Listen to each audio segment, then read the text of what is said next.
The basis of true tarot knowledge, forget tarot card readings.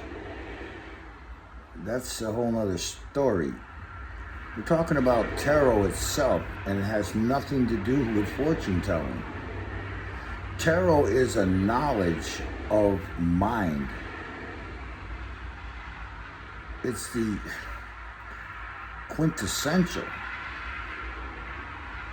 absolute and complete and total knowledge and understanding of consciousness, of mind, of the psychic.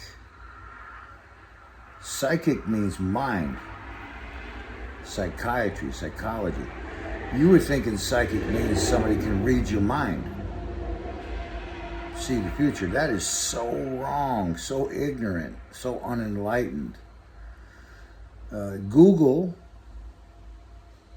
origin of psychic. Don't Google definition. You'll get a lie.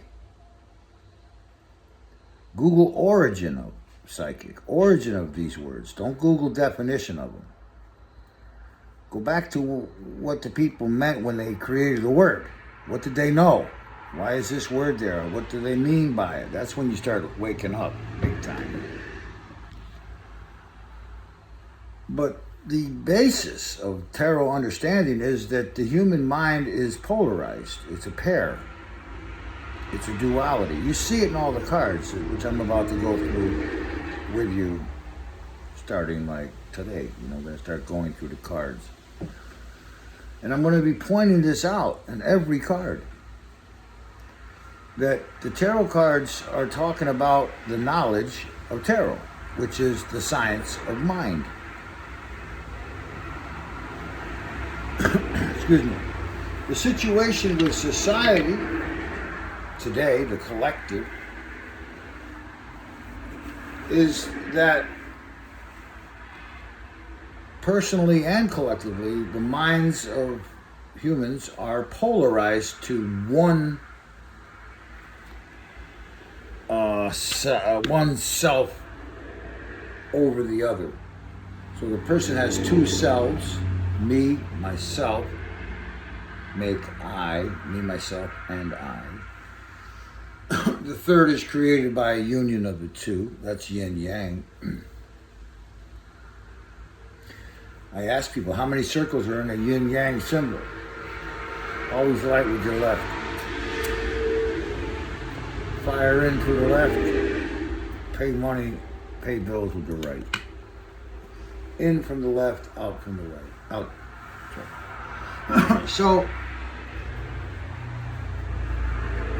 one of the keys to saving the world, which is what we're doing. If you're with me, that's exactly what we're doing. And I mean literally save the world, like a Frodo move. Like a Luke Skywalker move. It's possible, believe me.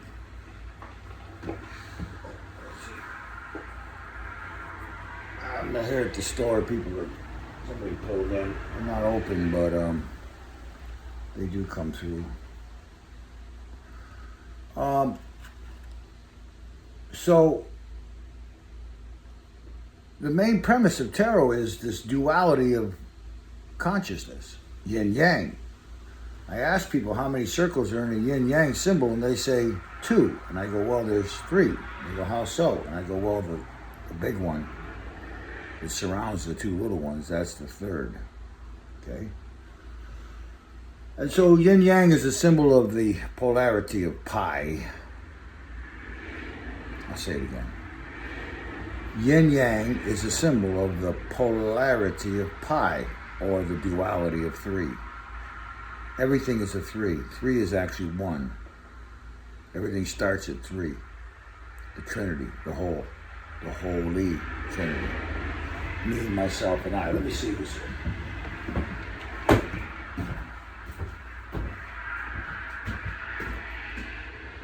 Hello?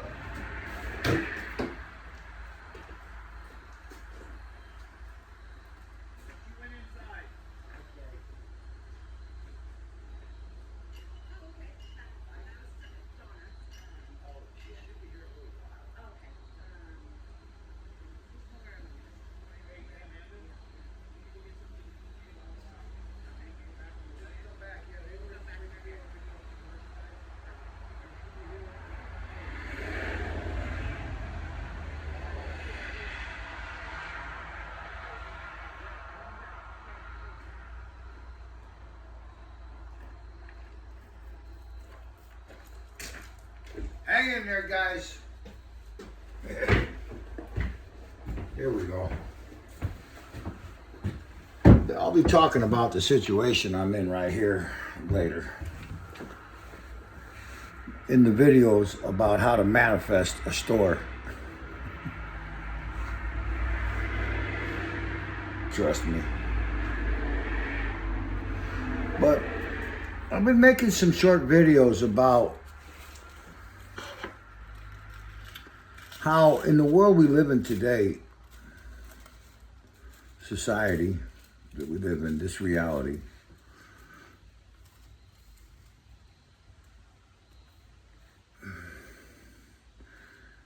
everybody, most people are judging every circumstance as either being right or wrong. It's real polarizing type of a perception that there's no middle ground.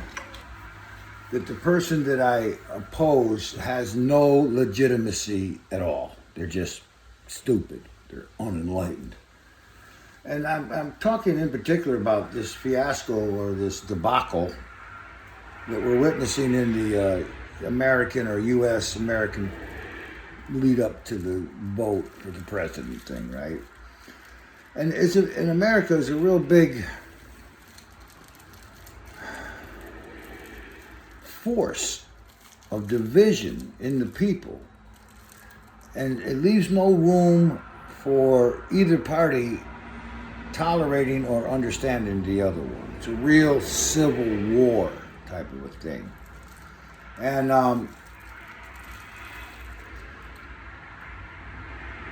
that's just not even correct. It's an effect of the polarized minds of people. You know, it's a symptom of the ultra polarization of the population. What do I mean by that? Well, the human being has two consciousnesses, two temples, me, myself, feminine, masculine, intuitive, rational. Yet we only use one. The other one is completely suppressed. The feminine, intuitive consciousness is essentially ignored or suppressed within everybody. It's like a real sickness in the world, guys.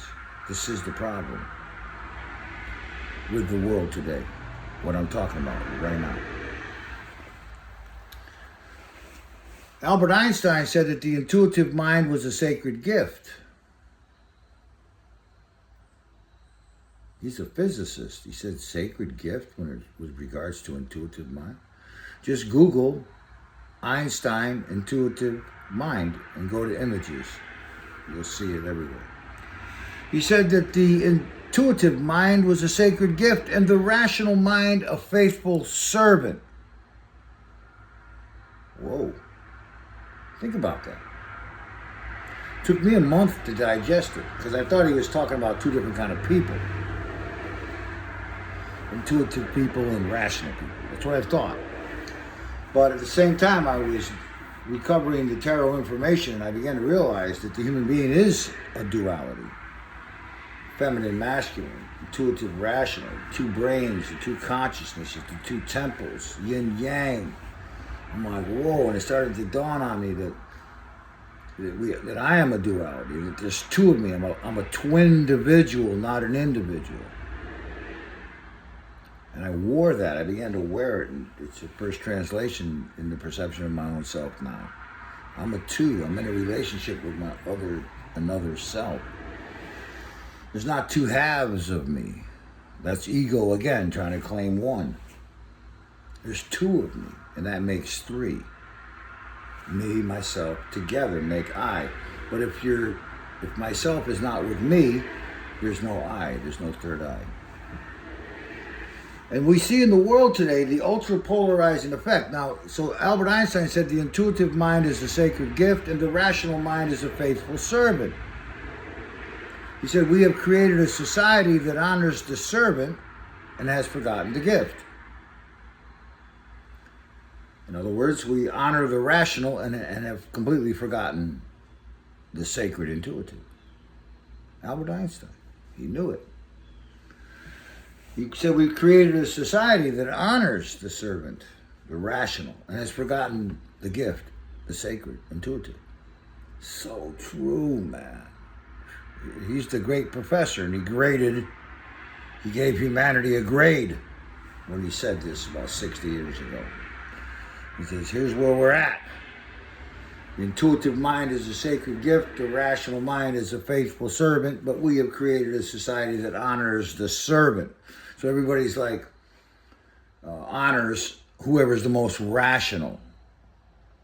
Well, if you think about it, the word rational has the words rations in it.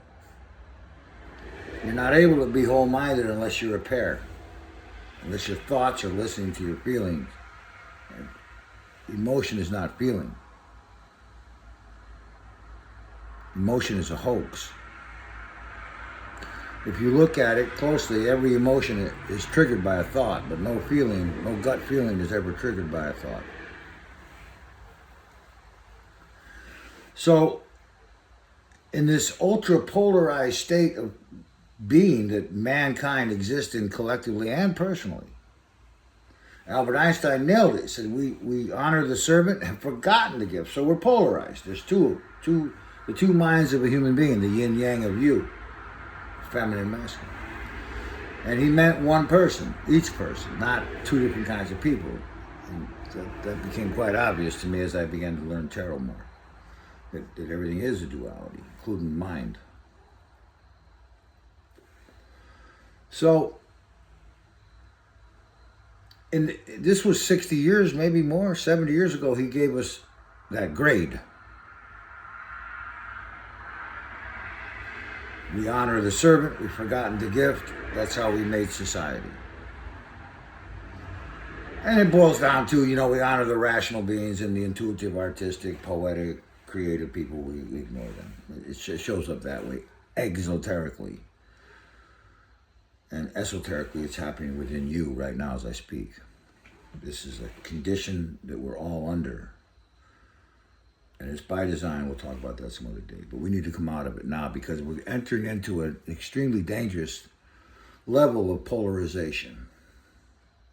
That's what's happening. That's why this madness is just the way it is. So intense.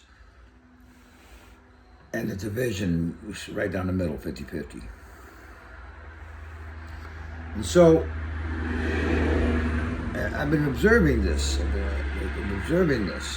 Quite a bit lately, especially with this election and shit coming up in America and all that goes on with that. And I realized that the more disconnected we are from our spiritual being, if we're not being open, we get a lot of business. Oh, there you go. That's my friend. The more disconnected we have become from our other self, our heart self, and we're more lodged in the mind self, to put it that way, the less love we have. And the less love we have, the more intolerant we are. A lot of hatred today. People are upset, people are sad, people are miserable, people are unhappy, people are confused, angry, scared. So that's why nobody has any patience for the other person's point of view. But as I said in the shorts that just came out, nothing is completely right and nothing is completely wrong. No one is completely right and no one is completely wrong. And I believe there's a greater position that we as people should be taking, especially at the personal level, and then let it move out to the collective. And that is a position that the most important thing is not our opinion, but the fact that we get along. That doesn't mean we put up with each other or start living the other person. Or start letting them, be right out, bro. Say hello to the world. It's all right. That's my man, Keith. Yo! That's my old buddy right there. What's more important is that we don't fall into the condition that we see ourselves in where we're tearing each other apart.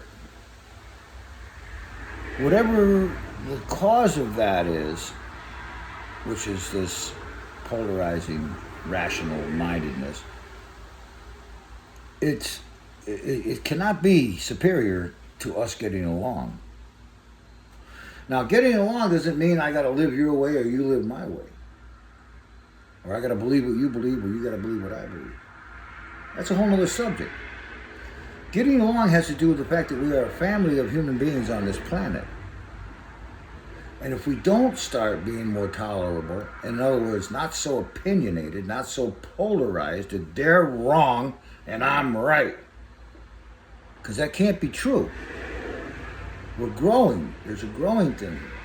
Yeah, I mean, I see some of this stuff on the TVs and I'm like, Jesus, that's just flat out wrong.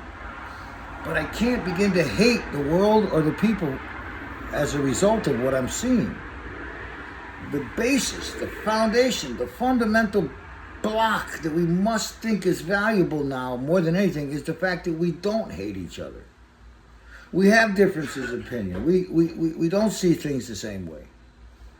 But we have to love each other enough to work it out. Because it's only love that could do that. It's tolerance. It's understanding that there is no right and wrong, that there's always gray area. And that we want to be in that gray area, not on one side or the other of anything, because that tears us apart. And again, I'll talk more about this later, but it doesn't mean you give in to that which you don't believe in. That's not what it means. It just means as a mindset, you begin to understand the value and the urgency that we quit tearing each other apart. And not everybody's going to go that route, but you need to. I need to. Because it starts here with us. It always starts with you.